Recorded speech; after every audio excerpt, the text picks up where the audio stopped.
Oi, gente.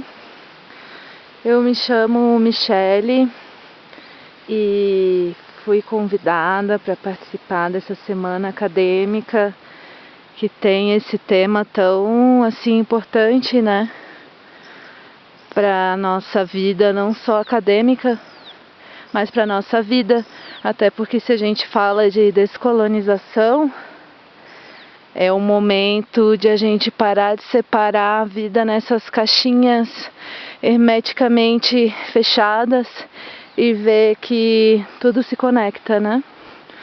Então, se a vida acadêmica não tiver alguma conexão com a nossa vida como um todo, tem algum problema aí. E tem muita gente que diz, por exemplo, seu Boaventura de Souza Santos, dona Silvia Rivera Cusicanqui, que justamente esse negócio, e até o Edgar Morin também, justamente esse negócio de você separar a vida em caixinhas que não se comunicam e querer achar que tudo é independente uma coisa da outra, que vem muito da lógica científica hegemônica das ciências naturais, né? De você separar os elementos e analisar eles como se fossem coisas separadas. Isso tem muito a ver com a tal da colonização do pensamento e da vida, né? Então, como vocês podem ver, eu resolvi levar vocês por um passeio enquanto eu vou falando algumas coisas. Não sei quanto tempo vai durar a memória da minha câmera e, portanto, esse passeio.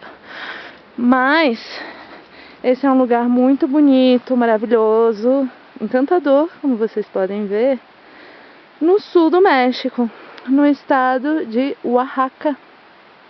Eles chamam essa de Serra Sul, porque tem duas serras grandes assim nesse estado. E eu estou num pueblito chamado San Mateo del Rio Hondo. Então esse barulhinho que a gente ouve é do rio lá embaixo. O rio não é fundo, mas ele está num lugar fundo, no meio das montanhas. Eu acabo de descer lá do pueblito, que está lá em cima, por isso assim um pouco sem fôlego, porque é uma caminhadinha, mas muito melhor descer do que subir. Estou chegando na cabana em que estive nesses últimos dias, meio isolada de tudo. Tudo não, né? Isolada da sociedade moderna, contemporânea, civilizada, sei lá, os termos que a gente pode usar todos. E estive aqui conectada com a natureza, com o meu corpo, com outras conexões. E minha ideia é descer lá no rio e mostrar um pouco para vocês enquanto eu vou falando dessas coisas todas. Então agradeço muito o tempo de vocês e o convite e querer ouvir sobre essas coisas. Espero poder agregar algo, né, interessante, que dê algum curto-circuito aí, algumas novas sinapses ou velhas sinapses, que seja. E essa é a cabana que eu estive mais de um mês. Como vocês podem ver, bastante rústica e agradável. E aqui acontecem temazcais. O que é um temazcal? Temazcal é uma tenda de suor. A gente vai ver a estrutura dela agora. Ali, como vocês podem ver. Quando acontece o temazcal, essa estrutura que é feita de uma madeirinha, que tem bastante aqui. No Brasil eu vi sendo feita com bambu. Ela é coberta com cobertores, totalmente fechada com cobertores. E aqui se faz o fogo, se colocam pedras. As pedras são muito aquecidas, e são colocadas lá dentro. E aí se joga água nas pedras e vira uma sauna hiper, super, mega quente. E você sua tudo que você tem que suar. Mas, além de ser um processo físico de eliminar as toxinas, é também um processo espiritual que vem de várias tradições do mundo. Na verdade, várias culturas tinham esse hábito, ou têm, né, esse hábito. Mas esse, especificamente, é da tradição Lakota, que vem do que agora a gente chama de Estados Unidos, mas que aqui no México a galera tem resgatado bastante a sua própria tradição a partir da tradição Lakota. Então é bastante, e assim, esse negócio de fronteiras, México e Estados Unidos, se vocês virem aí um pouco da história recente dos últimos séculos, grande parte do que a gente chama de Estados Unidos era o México. E México foi uma coisa inventada a partir de 1492, né? E depois até, acho, que eram os reinos de Nova Espanha e não sei o que lá. Porque antes nem tinha esses nomes, né? Eram vários povos. E diz a tradição que, pelo menos o pessoal Lakota, se eu não me engano, chamava o continente americano de Ilha da Tartaruga. Por isso, também, aqui no Temascal, tem uma linha que quando está rolando o Temascal não se pode cruzar, essa linha aqui da Tartaruga até a tenda e até o fogo sagrado. E então esse continente era chamado de Ilha da Tartaruga. Diz que a tartaruga cedeu o seu casco para que fosse colocado terra e para que o continente pudesse existir. Bom, eu fiz vários temascais aí nesses últimos dias, recomendo muitíssimo. Os primeiros, assim, você acha que você vai morrer, que você está se queimando, mas não, todo mundo sobrevive. Eu já vi idosos, crianças, muitas pessoas fazendo temascal, sobrevivendo, até que eu cheguei à questão, não, eu não vou morrer. E aí você relaxa e suporta o que você acha que é quase uma morte e sai super bem, elimina várias toxinas e sai renascido, né? Porque você meio que enfrenta uma morte simbólica, digamos assim.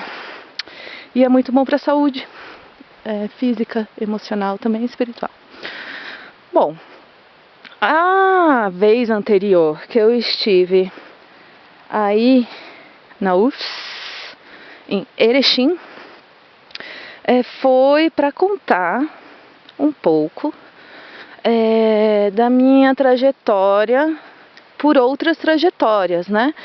Que eu saí para viajar, mas não assim só, vou viajar, mas para conhecer outros modos de vida, racionalidades e possibilidades de viver nesse mundo mais equilibradas entre seres humanos e com a terra e com a vida e com todos os seres, né?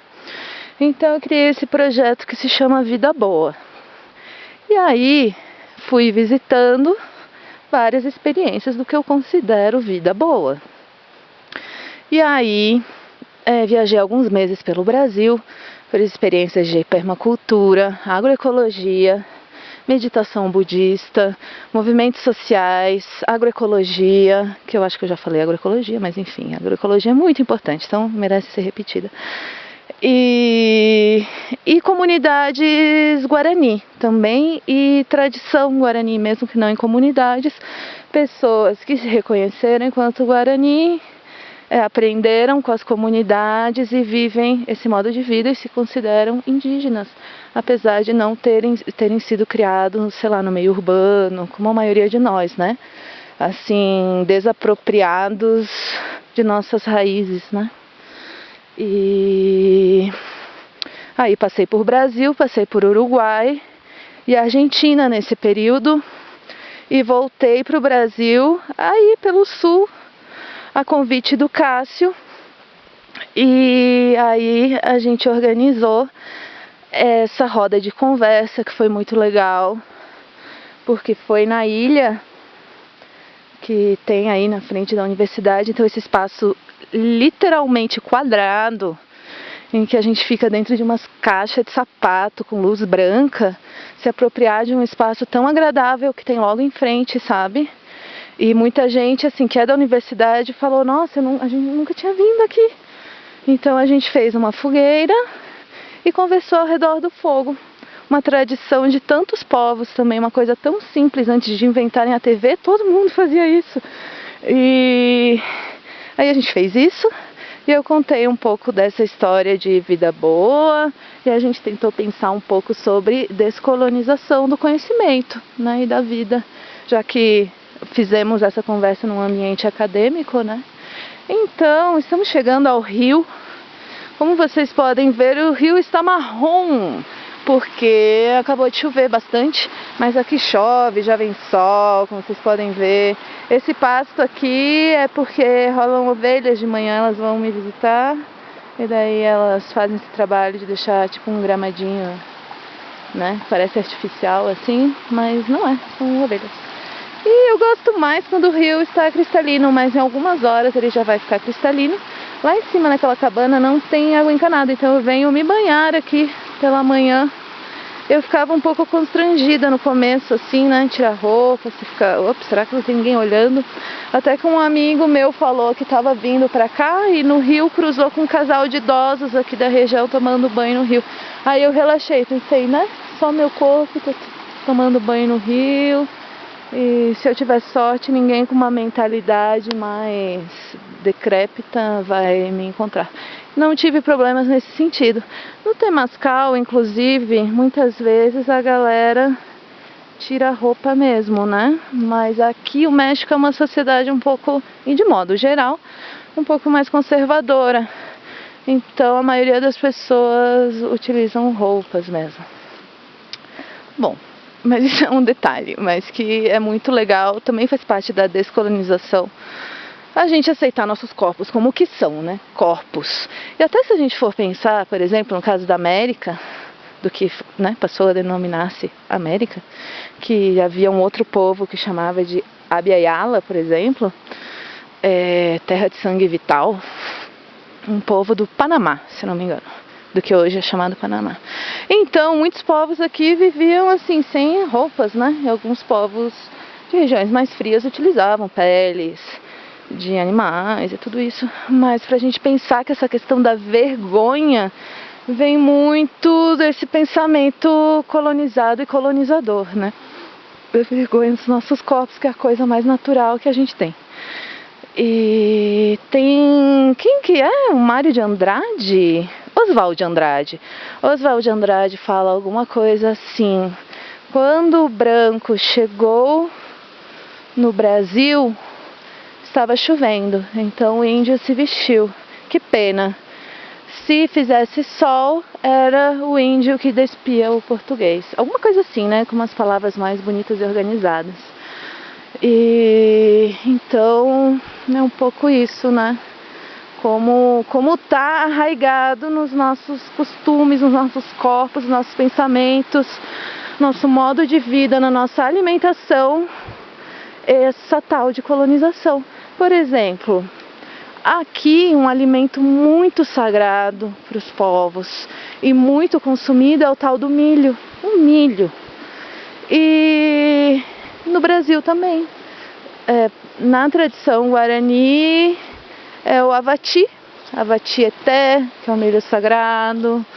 Então é muito triste a gente pensar que justo esse alimento tão sagrado, e que para muitos povos a gente é a humanidade do maíz, do milho, justo esse alimento agora é quase todo transgênico. E estamos perdendo a diversidade de sementes, né? E consumindo um alimento assim que tem dono, um dono muito poderoso e que nos faz mal e que não se reproduz sozinho, que deixa os agricultores escravos da mesma empresa sempre, já vem com um pacote cheio de agrotóxicos e tal. Então até na nossa alimentação a gente está colonizado. E até nos nossos sonhos, né? Quem nunca sonhou, quem nunca teve um emprego assim horrível e sonhou que estava trabalhando, e daí você acorda e você ainda tem que ir para o emprego?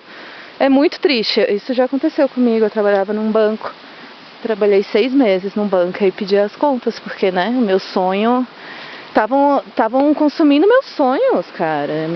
Né, minha vida vale mais do que uma tarjeta magnética. Mas claro, né, tem essa questão de decisão pessoal, da gente descolonizar nosso pensamento, mas a gente não vive só no mundo, é todo um sistema e às vezes não existem tantas opções. Mas apesar de que a verdadeira rebeldia é você construir as opções também, né? Mas tendo consciência de que não é só uma questão individual, que é uma questão coletiva sempre. E se a gente for buscar em várias cosmovisões, é uma questão assim que não é só, não diz respeito só à espécie humana, né?